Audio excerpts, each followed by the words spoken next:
Bonjour, chers parents. Aujourd'hui, je fais une capsule pour les parents parce que j'ai beaucoup de questions concernant les travaux sur Internet. Puis je comprends ça. Écoute, c'est la première fois qu'on fait ça sur Internet, donc c'est normal que ça ait besoin d'un petit peu plus de précision. Puis les élèves sont pas encore habitués parce qu'on n'est pas encore allé si souvent que ça en classe. Donc, une fois qu'ils vont commencer à s'habituer, il n'y en aura plus de problème. Puis c'est aussi pour donner un peu d'informations aux parents qui étaient peut-être pas là à la réunion de parents. Donc, pour commencer, je vais présenter les 3 sites, internet que j'utilise le plus cette année avec les élèves. C'est mieux si on les prend avec, Google Chrome parce qu'il y a moins de problèmes de compatibilité. Ceux qui ont des machines Apple ou iPod ou ces choses-là, à ce moment-là, ils suggèrent d'utiliser Safari. Donc, pour ce qui est des 3 sites, le premier c'est le site, de communication finalement là, de la classe. Vous voyez, c'est la classe de troisième Jacinthe. Pas l'autre qui est ici, que c'était une page que j'avais fait au début de test qui s'appelait la classe de troisième 2015-2016. Celle-là, c'est la vieille, elle va être effacée ce soir sûrement, c'est ce que ça me dit. Donc, j'ai créé le groupe fermé. Ça veut dire que c'est juste notre groupe de parents qui peuvent communiquer ensemble avec moi.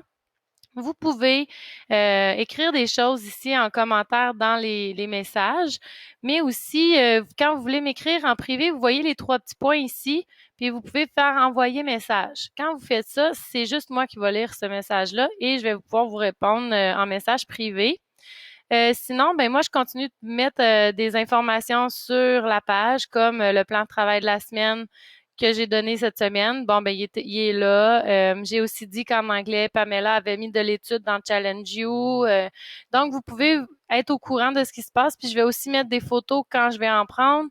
Donc, ça va vous tenir au courant de ce qui se passe, autant comme les événements qui sont la photo scolaire le 22 avec l'heure. Puis là, ça va changer encore. Fait que aussitôt qu'il y a des informations ou des mises à jour, je le mets ici sur ce site-là. Ou sinon, je vais communiquer par courriel parce que, comme je disais aux parents qui étaient présents à la réunion, c'est que moi, avec les enfants, quand je reviens le soir, des fois, ça peut aller jusqu'à 8h, 8h30 avant que je devienne disponible. Puis à ce moment-là, ben moi, j'appelle pas chez les parents. Je trouve qu'il est rendu tard. Donc, à ce moment-là, je vous suggère soit de me contacter par courriel ou par ce groupe-là. Comme ça, je vais être capable de vous répondre quand je deviens disponible. Puis vous, vous êtes capable de prendre la réponse au moment où vous êtes disponible. Sinon, si vraiment il faut qu'on s'appelle, mais là, je vous appelle pendant les horaires de classe, là, soit à une période libre ou un midi ou à la récré. Fait que ça, c'est ce qu'il y en est pour Facebook. Ensuite, on arrive à Challenge You.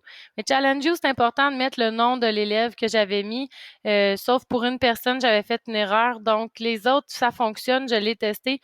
Vous mettez le nom de l'élève que je vous ai donné en commercial compton.com. Et vous faites 1, 2, 3, 4, 5, 6. Pour tout de suite, je l'ai pas changé encore parce qu'il y a encore des gens que ça bug un petit peu, puis je voulais pas, je voulais avoir un accès rapidement quand je devais aller voir dans les comptes. Donc, là, je me connecte. Et ici, c'est gris parce que c'est pas l'élève. Il faut venir ici, cliquer sur l'élève pour voir ce à quoi qui est abonné. Par contre, là, moi, ça va être encore gris parce que c'est un élève fictif puis j'ai pas mis d'image. Il y aura jamais rien ici dans activité cours groupe. S'il y a quelque chose, c'est que votre enfant a fait de quoi qu'il avait pas le droit. Parce qu'il a créé une activité, un cours ou un groupe. Puis ça, il a pas le droit. Il est supposé venir dans abonnement, voir sa troisième année, puis voir les activités qui sont disponibles à lui. Pour les parents qui voudraient savoir comment ça fonctionne, Challenge You, c'est ici, mais il est vraiment plate à écouter parce que c'était mon premier vidéo, ma première capsule, puis je parle toujours sur le même ton de voix. C'est vraiment long. C'est 3 minutes, mais il me semble que c'est long. Et ensuite, ici, c'est ce que Pamela en anglais a préparé. Ça, c'est les mots de dictée de cette semaine, la deuxième semaine. Puis ça, c'est les mots de dictée de la semaine d'avant. Il y a des parents qui me demandent comment on fait pour recommencer des mots quand on les a essayés, puis qu'on veut qu'ils se repratiquent. Mais en fait, vous voyez, ici, ça va être soit un X rouge qui va dire mauvaise réponse ou un crochet vert qui va dire bonne réponse. À ce moment-là, vous venez cliquer à côté sur Réessayer, vous l'effacez, puis là, vous pouvez remplir encore à nouveau les mots. Fait que c'est comme ça qu'on peut refaire les mots dans Challenge You. Puis, je pense que c'était ça pour les questions. Il y a d'autres fois aussi où vous allez, je vais juste le déconnecter, où vous allez arriver ailleurs. Mais il faut toujours trouver le sign-in ou le connexion parce que ça se peut que vous arriviez à d'autres sortes de pages Challenge You. Comme ça, mettons, ben, il faut chercher le sign-in pour pouvoir connecter l'enfant. Mais jusqu'à maintenant, ça allait bien. Donc, le dernier travail que j'utilise avec les enfants, c'est ce qui vient avec le matériel en français ou en maths. Là, à ce moment-là, vous écrivez, j'ai donné aujourd'hui le mot le nom d'utilisateur et le mot de passe à chacun des élèves. Ils vont l'avoir dans leur duotang d'outils. Puis je vais essayer de leur donner sur un carton d'ici demain. Donc, ça, après, ils se connectent. Ils peuvent choisir si l'activité qu'ils veulent faire, c'est en français ou en mathématiques. Puis, ils viennent décider quelle activité ils font. Activité 1, ils peuvent commencer par la 5, mais moi, je vous suggère de...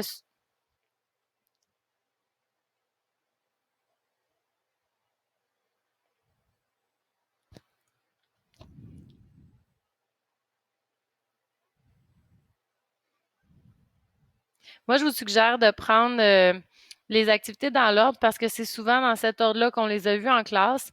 Donc ici, c'est une activité où il demande, il donne un problème. Il dit, j'ai mangé 293 bananes et 52 barbes à papa.